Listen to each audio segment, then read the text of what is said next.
행저질라 은혜노트.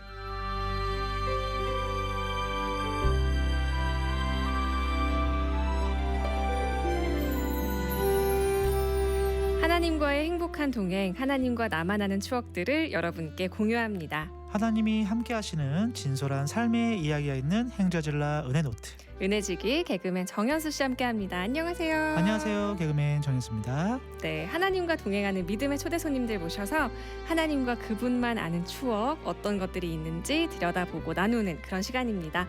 보이는 라디오로 함께하죠? 그렇습니다. 지금 극동방송 유튜브로 들어오시거나 샵 1069번으로 보라라고 보내시면 보실 수 있는 링크 전해드리고요.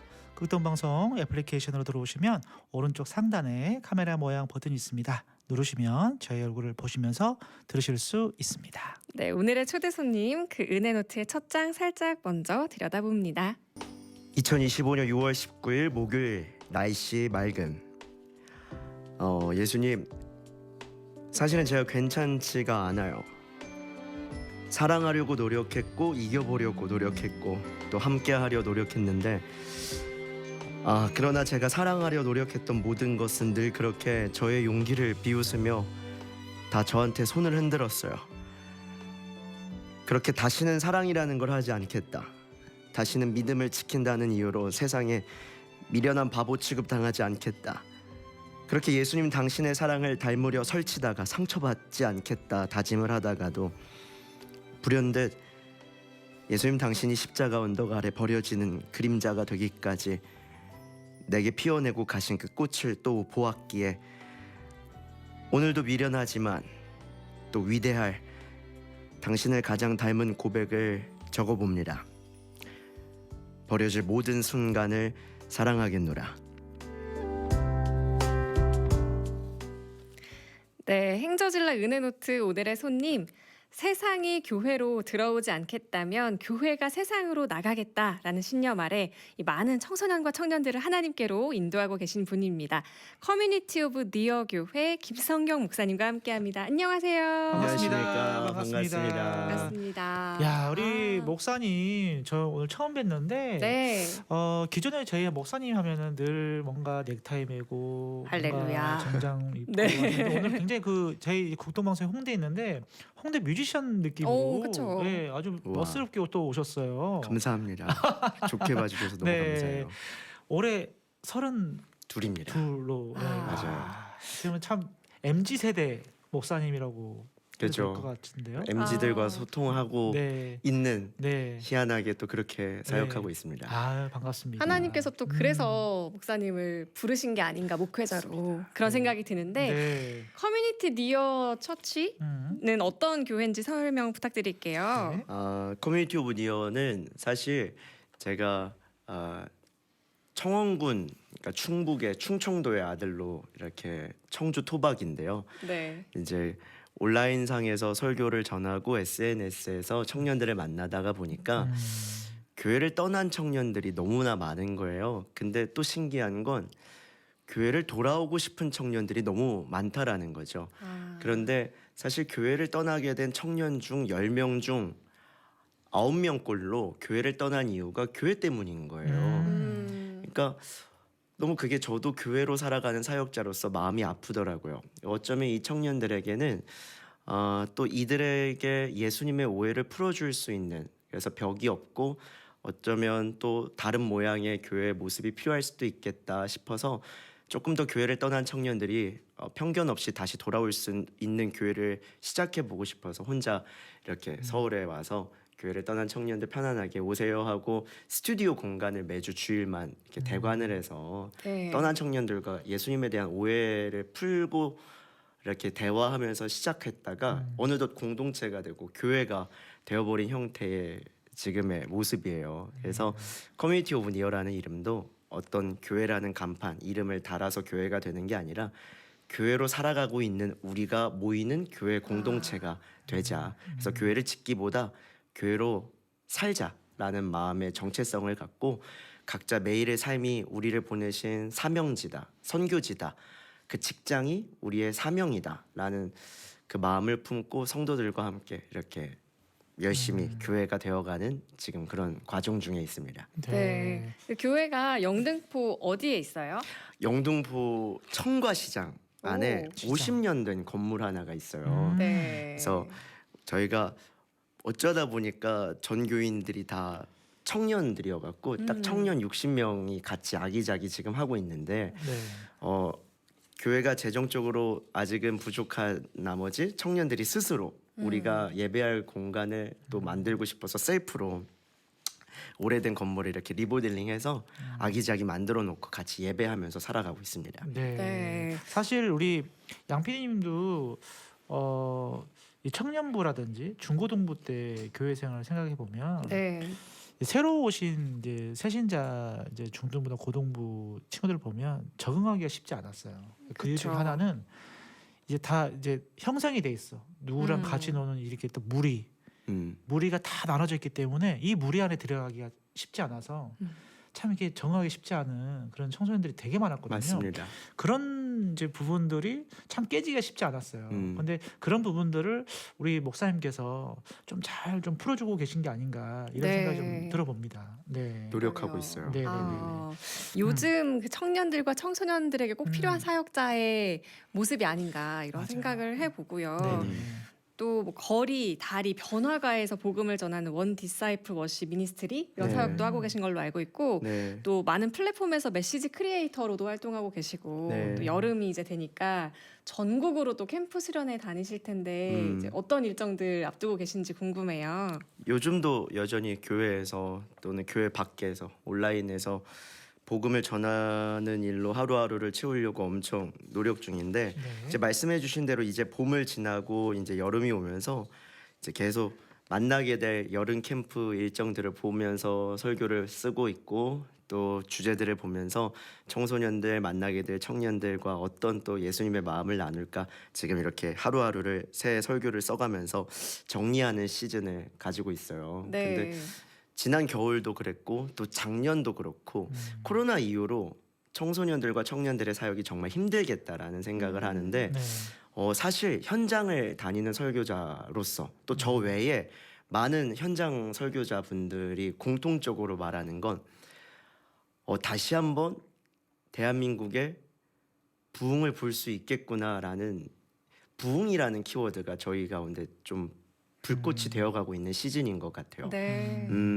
한 명의 중학생 여중생이 자기의 중학교에 어디 한 곳 캠프에서 은혜를 받고 200명의 친구들을 1년 안에 전도했던 사건도 있었고 이렇게 듣다 보면은 옛날에 말하던 그 숫자적 부흥이 아니라 코로나를 지나면서 진짜 이 다음 세대 가운데 억지로 다녔던 교회가 아닌 진짜 본인이 고민해서 만나는 예수 그리스도를 뜨겁게 깨달아가는 시대가 정말 현장에 가면 갈수록 느껴지고 다시 한번 우리가 부흥을 볼 수 있겠구나라는 확신이 정말 이 다음 세대 아이들을 통해서 느껴질 정도로 네. 뜨거운 캠프 현장들을 만나가고 있는 것 같아요. 그래서 좀 행복해요. 네, 네. 너무 놀랍네요. 네. 네. 그런 친구들을 만나면서 또 이렇게 잘 적응하고 또 뜨거운 친구들도 만나겠지만 반대로 요즘 현재 가장 많이 우리 친구들이 또 고민하고 있는 부분들은 또 어떤 부분이 좀 있을까요? 사실 네. 고민하고 있는 부분은 옛날이랑 똑같은 것 똑같아요. 같아요. 네, 고민은 똑같은 것 같아요. 내가 왜 교회 다니지? 교회 다니면 뭐가 해결되지? 복음이 무슨 능력이 있지? 하나님 모르는 애들이 복은 더 받는데 뭐가 복이지? 이렇게 되게 어린 나이지만 근본적인 궁금증을 늘 가슴에 품고 살더라고요. 근데 이번 주 주일 예배 때도 모르는 20살 남자 청년이 왔길래 네. 어떻게 영등포까지 왔어요? 물어봤더니 멀리 세종시에서 왔더라고요. 기차를 타고. 네. 저희가 주일 저녁 예배인데 네. 달려왔더라고요. 그래서 어떻게 세종에서 여기까지 왔냐 물어봤더니 저도 잊고 있었던 하나의 지나갔던 2년 전 제가 갔었던 캠프인가 봐요. 근데 본인은 모태신앙 때부터 이렇게 억지로 교회를 끌려가면서 안티크리스찬이 됐었고 남동생이 캠프를 가는데 사고 칠까봐 감시 역할로 형으로 따라갔다가 네. 그날 캠프 현장에서 안티크리스찬에서 예수님을 제대로 만나고 어. 예수 믿으면 복이 오는구나가 아니라 예수가 복이구나를 본인이 이렇게 직접 깨달아가면서 이 아이가 신학생이 됐더라고요. 네. 그래서 그래 그럼 이거 너무 귀하다. 어떻게 그래서 여기까지 왔냐 했더니 자기가 이렇게 한 번의 복음으로 또 누군가가 이렇게 변화가 돼서 또 이렇게 여기까지 왔고 이렇게 컸다라는 걸 잘 크고 있다라는 걸 이렇게 보여드리고 싶어서 아. 왔습니다. 그래서 힘내주셨으면 좋겠어요 네. 하더라고요. 네. 너무 엊그저께. 감동이셨겠어요. 네. 좀 사실 사역의 울컥했어요. 보람. 맞아요. 그죠. 네. 그래서 저희 청년들은 장난기가 심해서 막 그거 듣더니만 목사님 뭐 이렇게 돈 내고 부르는 사람이냐고 아르바이트냐며. 아르바이트 네. 그런 거 아니고 무슨 네. 멘트가 네. 저렇게 감동적이냐고. 네. 근데 진짜 울컥했어요. 아. 어떻게 보면 이 성령의 열매를 네. 직접 좀 체험하고 어떻게 보면 그 증거를 본 거 아닙니까? 너무 네. 행복했죠. 너무너무 맞아요. 행복했던 순간이 아니었나 싶네요. 맞아요. 사실은 목사님 본인도 그렇게 음. 변화된 분 중에 한 분이 아니실까 생각이 드는데 맞아요. 하나님과 어떤 추억들이 많으셨길래 이렇게 되셨을까 궁금하거든요. 음. 첫 번째 추억 어떤 추억 나눠주시겠어요? 이렇게 사역을 하다 보니까 개그맨님은 더 공감하겠지만 네. 이렇게 미디어에 음. 노출이 되다 보면 참 음. 이렇게 보기 싫은 음. 또 마음이 아픈 나를 모르는 사람들의 또 이런 오해와 또 편견을 받는 날이 오더라고요. 네. 근데 제가 또 어릴 때 설교자가 돼갖고 어린 나이에 설교를 하다 보니까 그게 조금 감당하기가 힘들었었나 봐요. 그래서 미디어에서 설교를 시작한 지 초창기에 이제 공황 장애가 이제 와버린 거죠. 그러니까 공황 장애가 오다 보니까 완전히 그런 생각에 사로잡힌 날이 온 거예요. 계속 나 진짜 한계가 왔구나. 나 이제 정말 한계구나. 더 이제 할 힘이 없구나 나한테. 정말 열심히 했는데 사람한테 치이고 일에 치이다 보니까 한계가 찾아와 내 삶의 모든 것들이 다 연쇄적으로 무너지는. 이게 내가 과연 잘하고 있는 걸까? 이게 맞는 걸까? 내가 설교자가 되는 게 맞을까? 나 같은 놈이 그냥 설교를 해도 되는 걸까? 그 불안함에 모든 게 다 허망해져 갖고 밤이 오는 게 두려웠었던 때가 저한테 있더라고요. 그래서 새벽만 되면 이유 모를 불안함에 이제 잠이 깨서 저도 모르게 무의식 속에 울고 있는 제가 보이는 거예요.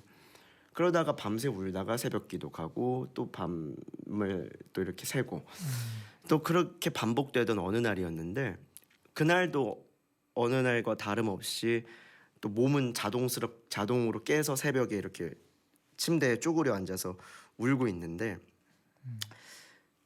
저 멀리 옆방에서 쿵쾅 소리가 나요. 네. 이게 뭐냐면 저희 엄마가 몸이 안 좋으셔서 이제 수면제가 독한 수면제를 안 드시면 잠이 안 드시거든요. 근데 수면제를 많이 드시는 부모님을 두신 자녀분들은 다 알겠지만 이게 무의식 속에 걸어 다니시게 돼요. 수면제 때문에.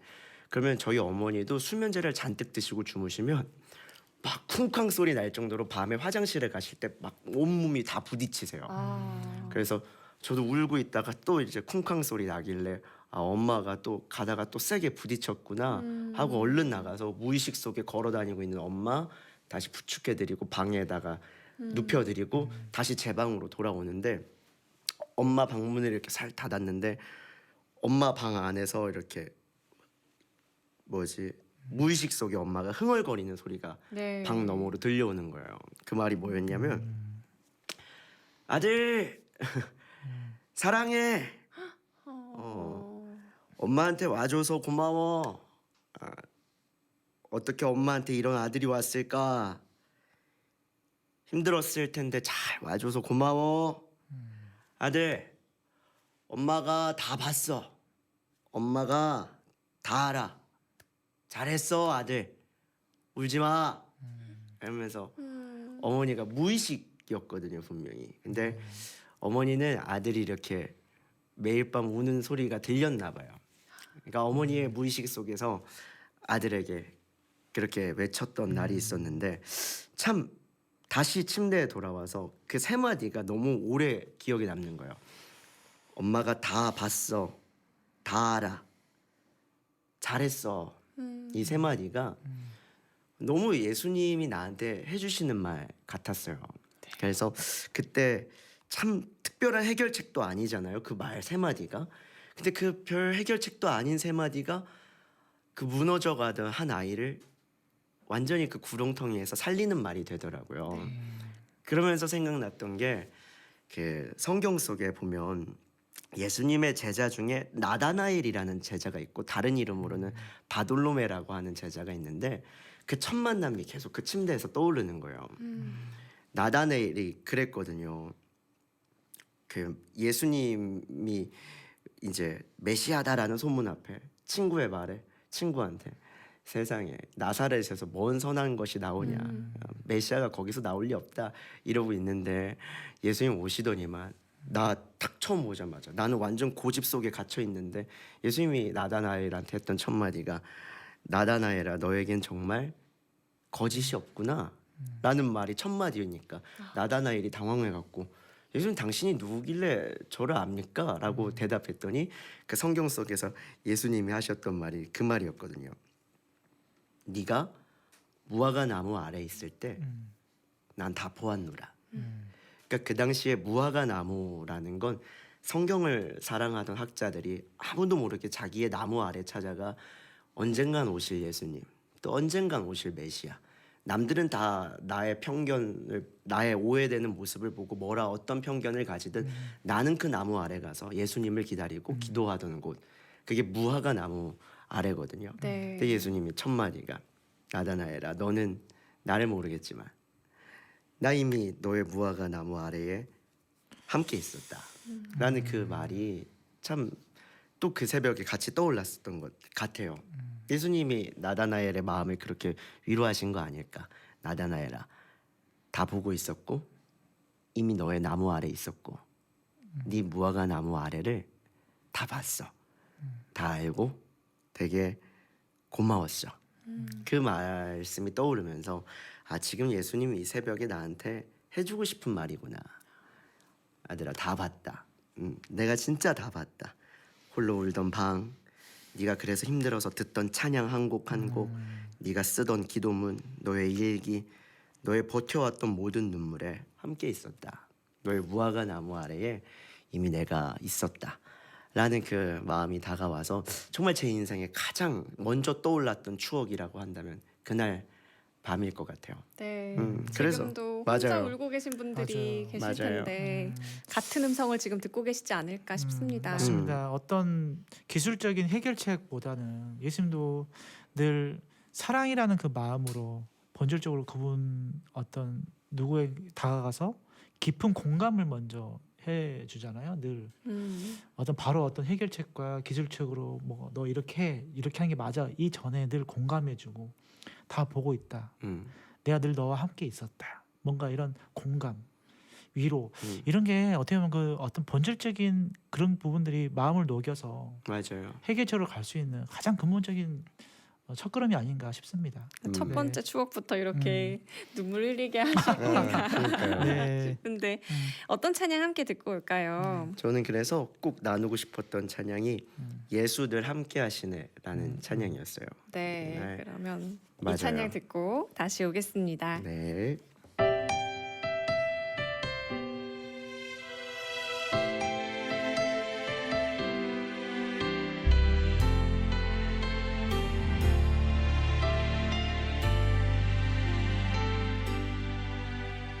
고단한 인생길 힘겨운 오늘도 예수 내 마음 아시네.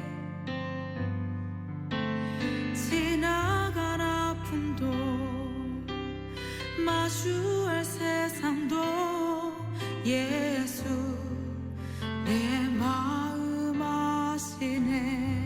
고단한 인생길 고단한 인생길 힘겨운 오늘도 예수 내 마음 아시네. 지나간 아픔도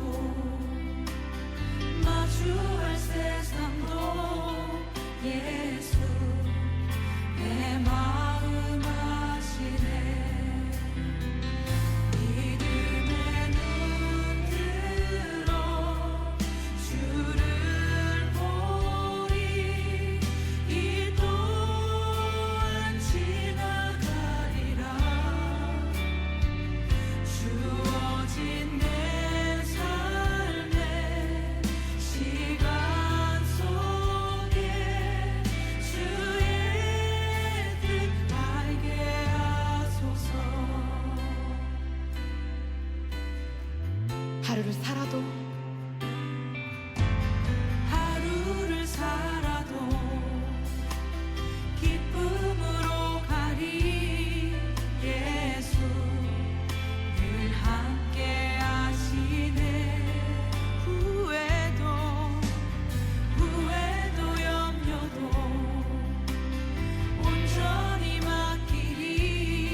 네, 행저질라 은혜노트 오늘 커뮤니티 오브 니어의 김성경 목사님과 함께하고 있습니다.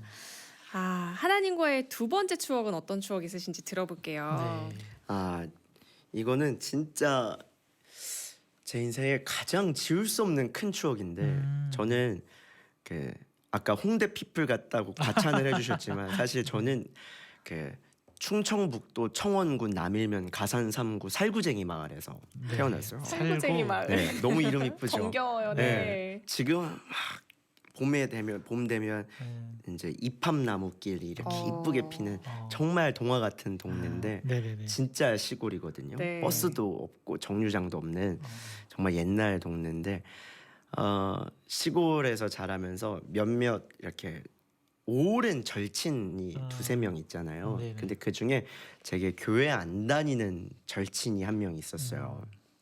근데 제가 19살에 이제 미국을 유학을 가는 날이 와요. 그래갖고 미국 출국 전날에 이제 그 절친 아이랑 같이 닭갈비집을 데리고 가서 닭갈비를 먹는데 요 놈이 거의 19년 지기로 살면서 생전 해본 적 없는 말을 하는 거예요. 네. 갑자기 너무 진지하게 야 니네 하나님 진짜 좋은 분이냐? 그러는 거죠. 그래서 저는 기다렸다라는 듯이 당당하게 예 당연하지. 야 장난하냐? 그러니까 당연히 내가 지금 미국 가는 거 아니냐. 나 미국 가서 지금 하나님 공부하는 건데 좋은 분이니까 미국까지 가서 그 고생을 하겠다라는 거지. 그래서 대답을 했는데 얘가 표정 하나 싹 안 변하고 너무 또 당당하게 말하는 거예요. 아니야. 니네가 믿는 하나님은 좋은 분 아니야. 그러는 거예요. 그래서 너무 제가 당황하고 기분이 안 좋은 거예요. 네. 그래서 제가 미친 거 아니야? 예. 네가 뭔데 내 하나님을 나쁜 분으로 만들어? 그러니까 제가 정말 정색을 했어요, 친구한테. 그랬더니 제 정색에도 얘가 이제 그러면 의견을 이제 내려놓을 법한데 제 정색에도 표정 하나 싹 안 변하고 굴하지 너무 않고? 진지하게 저한테 네. 미안하지만 내가 아무리 생각해도 네가 믿는 하나님은 좋은 분이 아니야. 뭘까? 그러면서 했던 말이 네가 믿는 하나님이 좋은 분이라면 네가 나한테 자랑하지 않았을 리 없어. 그런 거죠. 아, 제가 이제 막 심장이 쿵 하는 거예요. 네. 그러니까 얘가 저와 19년 지기잖아요. 19년 지기가 이런 말을 하니까 제가 무너지더라고요. 아 나는 얘가 드디어 나한테 하나님에 대해서 물어보는구나 했는데 웬걸 네가 믿는 하나님은 좋은 분일 리 없어.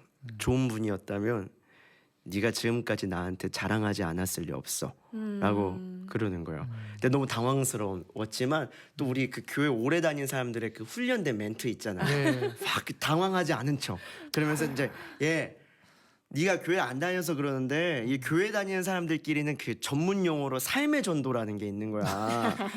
내가 이게 말로 전도하면 너 당연히 막 싫어갖고 막 노발대발했을 거잖아. 근데 내가 삶으로 전도하는 거라고 딱 내 향기로 내 삶의 선함으로 자연스럽게 예수님에 대해서 이렇게 어필을 하다가 딱 타이밍이 왔을 때 너를 교회를 끌고 가려고 했던 게 내 의도였어 임마라고 말은 했지만 제가 이렇게 변명하니까 그러는 거예요. 아니, 야 사랑하는 건 욕을 먹어도 자랑하게 되어 있는 거잖아. 네가 여기 굳이 욕을 먹어도 끌고 온 닭갈비집처럼. 라고 그러는 거죠. 제가 그날 닭갈비가 너무 먹고 싶다고 맛집이라고 욕 먹으면서까지 끌고 갔거든요. 네. 근데 내가 닭갈비집 하나는 이 친구한테 욕을 먹어도 자랑했으면서 내가 사랑한다고 했었던 하나님에 대해서는 단 한 번도 이 아이한테 자랑하지 않았구나. 그리고 이 친구는 그 긴 시간 기다렸구나. 네. 내가 언젠간 내가 사랑한다고 말하고 있는 하나님을 욕을 먹어도 자랑하는 그 순간을 네. 이 친구한테 나한테 얼마나 하나님이 귀한 분인지 내가 한번 욕을 먹는 순간이 와도 드러내주기를 얘가 기다렸구나라는 생각이 그때서야 들면서 막 눈물이 메이더라고요. 그래서 우리가 점점 그렇구나. 예수님 마지막까지 우리한테 내 증인이 되어주라 부탁하고 가신 명령도 알고 나도 정말 이렇게 마음만큼은 잘 전하고 싶은데 현실이 안 되니까 예수님한테 예수님 저는 삶으로 전도하잖아요. 저 사역하잖아요. 저 미디어에서 이렇게 떠들고 있잖아요. 라고 말하면서 시국이 아니잖아요. 이런 말만 할 줄 알았지. 사실 우리는 정말 피하고 싶었던 거가 아닐까. 하나님이 욕을 먹는 게 두려웠던 게 아니라 내가 욕을 먹는 게 그렇죠. 두려웠던 것은 아닐까라는 생각이 들더라고요. 네, 맞아요. 우리가 지금 들으면서 내 얘기였다라고 네. 느끼신 분들도 많으실 것 같아요. 전도할 때 이 방법이 역으로 생각이 났어요. 내가 평상시에 느꼈던 내가 그 하나님의 은혜 또 하나님에 대한 어떤 자랑하고 싶은 것들을 마음껏 주변 사람한테 자랑을 많이 해야겠구나. 평상시에 나는 이랬어. 그 묵상을 나누고. 나누고 자랑을 좀 많이 하고 그러면 이게 또 전도의 방법이 되겠구나. 그러네요. 역으로 네. 또 네. 알려주셨네요. 그러니까요. 저도 그때 깨달았던 게 맨날 했던 말이 내가 뭐 준비가 돼야 뭐 자랑할 게 있어야 음, 예수님 떠들죠라고 생각만 했었지만 사실 사역을 하면 할수록 또 세상을 만나면 만날수록 느끼는 건 세상이 기다린 건 예수 믿고 복 받은 사람들의 이야기가 아니라 예수 믿는 것이 복인 사람들의 이야기구나라는 생각이 확신이 들어요. 맞습니다. 세상은 막 계속 우리는 생각하잖아요. 예수 믿고 복을 받아야 제가 예수님 드러내죠. 하지만 세상은 예수 믿고 복 받은 거 보고 예수님 믿지 않더라고요. 저 사람이 저런 상황에서도 예수 믿는 게 복인가를 보는 삶 같아요. 네. 맞습니다. 우리 김성경 목사님이랑 한마디 한마디 나눌 때마다 저희의 가슴을 맞아요. 때리는 네. 울리는 그런 말씀들을 해주고 계신데요. 보이는 라디오로 함께하고 있으니까요. 샵 1069번 50원의 문자로 보라라고 보내시거나 극동방송 유튜브 들어오시면 함께하실 수 있습니다. 찬양 한 곡도 나누고 올 텐데요. 어떤 찬양 함께할까요?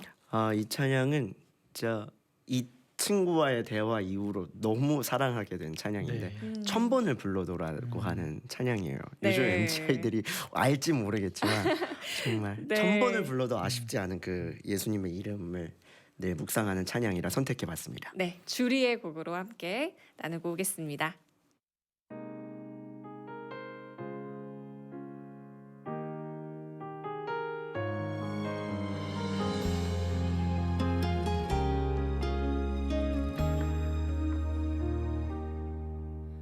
천번을 불러봐도 내 눈에 눈물이 멈추지 않는 것은 십자가의 그 사랑 나를 살리려 지신 그 십자가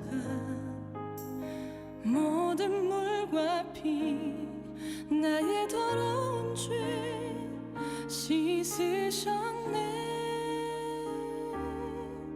나를 향한 그 사랑 생명을 내어주사 영원한 생명을 내게 주심을 감사해 1000번을 불러도 내 눈에는 눈물이 멈추지 않는 것은 십자가의 그 사랑 나를 살리려 하늘 보좌 버리신 나를 사랑하신 분 그분이 예수요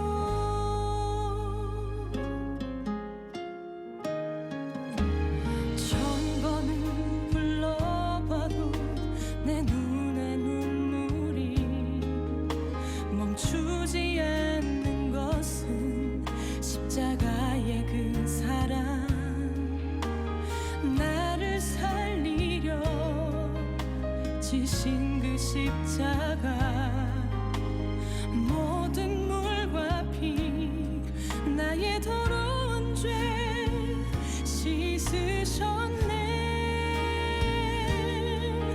나를 향한 그 사랑 생명을 내어주사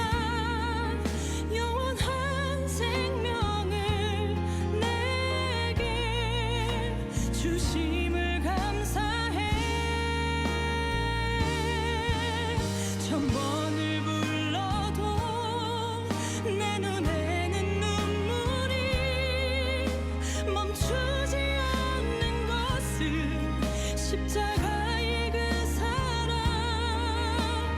나를 살리려 하늘 보좌 버리신 나를 사랑하신 분, 그분이 예수요. 천 번을 불러도 내 눈에는 눈물이 멈추지 않는 것은 십자가의 그 사랑. 나를 살리려 하늘 보좌 버리신 나를 사랑하신 분, 그분이 예수요. 나를 사랑하신 분, 그분이 예수요.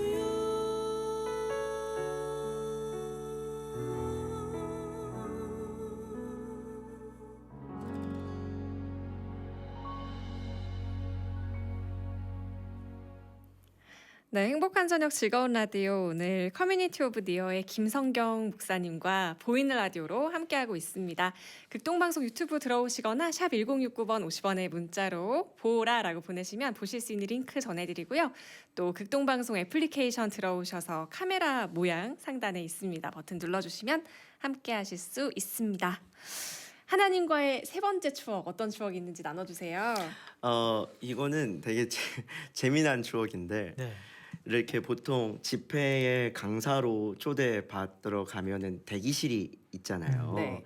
그러면 이제 대기실에 앉아서 이제 집회 시간을 이렇게 기다리는 날이 있는데 그날이 이제 제가 기억하기로는 전교인 금요철야 예배 강사로 갔었어요. 기도회. 네. 그래서 한 대기실에 앉아 있는데 한 20분 남았더라고요. 근데 여름이었는데 그날이 또 금요일 날 오전부터 그 교회에 여름 성경학교가 있었는지 애기들이 한참 막 다 물에 젖어 있고 막 교회에 있는데 막 본관에 애들이 다 뛰어다니더라고요. 네. 그래서 오늘 여름 성경학교 했구나 하고 대기실에 들어가서 이렇게 묵상하고 있는데 누가 다짜고짜 강사 대기실 문을 그냥 노크도 안 하고 꽝 하고 열고 들어오더라고요.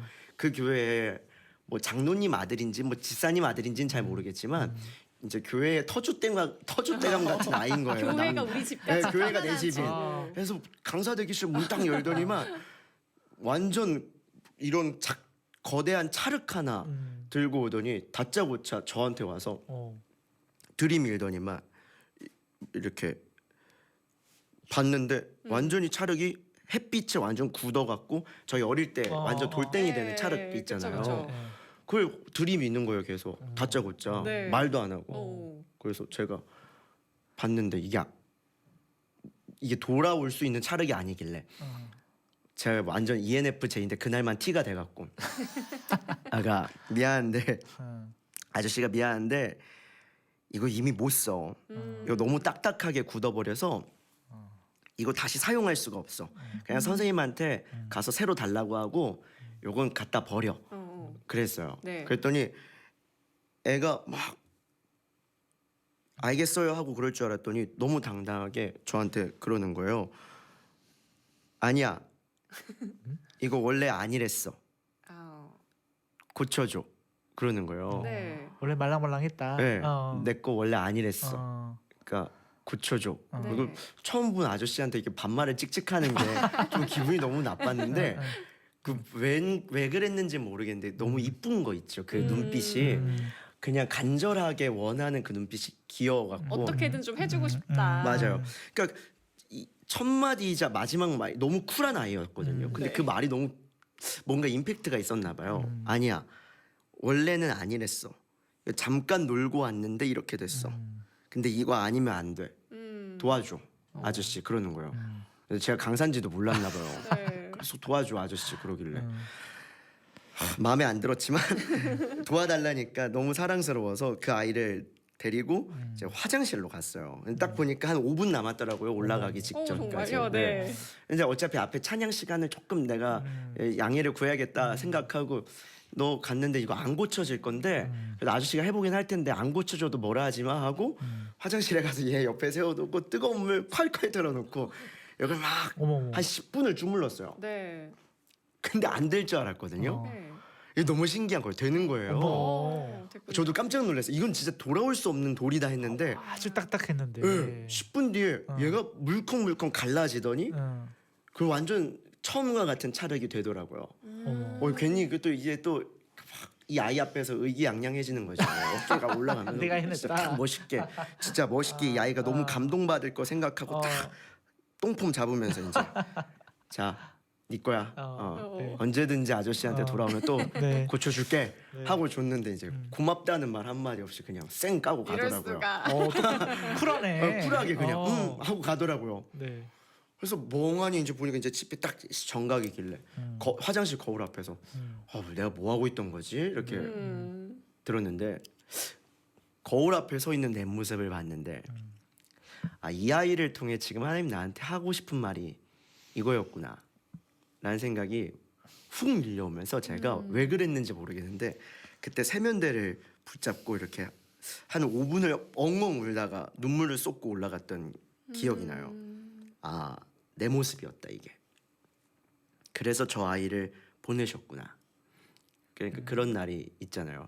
이 머리로는 내가 받은 사랑, 내가 사역하는 이유, 내가 선교하는 이유, 이 머리로는 다 알고 그 십자가 사랑, 그걸 내가 왜 모르겠어요. 어릴 때부터 주일학교 때부터 배운 게 그 사랑이고 그 사랑을 맨날 찬양팀에서 노래하고 있고 설교하고 있는데, 근데 이 머리는 아는데 어느 날부턴가 아무리 기도를 해도 요 가슴이 돌이 돼버려서 어느덧 그냥 가면을 쓰고 돌이 돼버린 내 마음 그냥 그대로 사역을 하면서 내가 지금 어떤 마음을 쏟고 있는지도 모른 채로 머리만 쏟고 있는 내 모습을 발견하는 그런 내가 그 거울 앞에서 보이는 거예요. 그 이 아이가 떠나자마자 떠올랐던 가사가 이따가도 들을 찬양인데 십자가 그 사랑 멀리 떠나서 무너진 나의 삶 속에 잊혀진 주은혜 돌 같아져 버린 내 마음 어루만지사 다시 일으켜 세우신 주를 사랑합니다. 이 가사가 떠올라서 엄청 울었던 기억이 나요. 네. 그러니까 이 작사가가 어떤 생각으로 이 가사를 썼을까? 내 돌 같은 마음을 계속 손에 물을 묻히듯 보혈을 묻히셔서 또 이 아들의 마음을 또 부드럽게 만져내시는 하나님을 그때 다시 느끼면서 내가 하나님께 이 마음마저 돌 같아져 버린 내 마음마저 계속 가면을 뒤씌우는 게 아니라 이 돌이 돼버린 내 마음마저 포기할 수 있어야 됐던 거구나라는 걸 깨달았던 것 같아요. 네. 그래서 제가 그때 이런 내 그리고 혹시 청취자분들 중에서도 머리로는 예수님 사랑 너무 잘 알겠는데 요 가슴이 어느 날부터 너무 긴 사역 끝에 굳어져 버리신 분들이 있다면 가장 먼저 여러분들이 해야 할 일은 우리가 해야 할 일은 그 단단하게 변해버린 찰흙을 들고 부끄러워하지 말고 예수께 달려가 보는 거겠구나. 그 아이처럼 뻔뻔하게. 네. 그리고 마음이 굳어버려서 기도를 못하겠으면 마음이 굳어버린 것을 기도하면 되는 거구나 라는 그때 그런 깨달음을 얻었던 것 같아요. 네, 그래서 우리가 정말 돌처럼 딱딱하게 굳어버려서 나는 이제 안 돼, 나는 이미 굳어버렸어라고 포기할 때 예수님은 우리 포기하지 않으시잖아요. 네. 삶 속에서 하나님이 계속 우리에게 여러 방법으로 말씀하시는 것 같아요. 맞습니다. 또 우리 목사님께서 늘 이렇게 뭔가 삶 속에서 하나님한테 늘 어떤 이 포커스가 맞춰져 있는 것 같아요. 그런 삶 속에서 나한테 주는 메시지라든지 이런 것들을 바로바로 좀 캐치를 하고 또 은혜로 내가 느끼고 생각하고 하나님께서 나한테 이런 메시지를 주시는구나 늘 포커스를 맞추고 있기 때문에 그런 걸 또 이렇게 또 캐치를 하고 있지 않나. 그래서 네. 우리도 늘 하나님께서 우리에게 뭔가 메시지를 주시는데 우리가 포커스를 안 맞추고 있기 때문에 우리가 좀 다 못 알아 듣고 있지 않나. 그래서 우리가 좀 그러면 그 생각을 좀 해봤습니다. 포커스를 좀 하나님께 맞추면 많은 네. 메시지를 좀 들을 수 있겠고요. 네네네. 맞아요. 라디오 목사님. 주파수처럼. 아, 네, 주파수처럼 맞습니다. 네네네. 맞습니다. 네. 다음 주 이 시간에도 주파수 고정해 주시면 좋겠어요. 김성경 목사님 네. 이야기가 너무 많기 때문에 다음 주에 한 번 더 모시고 이야기 나누도록 하겠고요. 오늘 샵 1069번 50원의 문자로 다시 보기라고 보내시면 오늘 영상 다시 보실 수 있는 링크도 전해드리도록 하겠습니다. 김성경 목사님은 다음 시간에 한 번 더 모셔서 이야기 나누도록 하겠습니다. 지금까지 커뮤니티 오브 디어의 김성경 목사님, 개그맨 정현수 씨와 함께했습니다. 고맙습니다. 감사합니다. 감사합니다.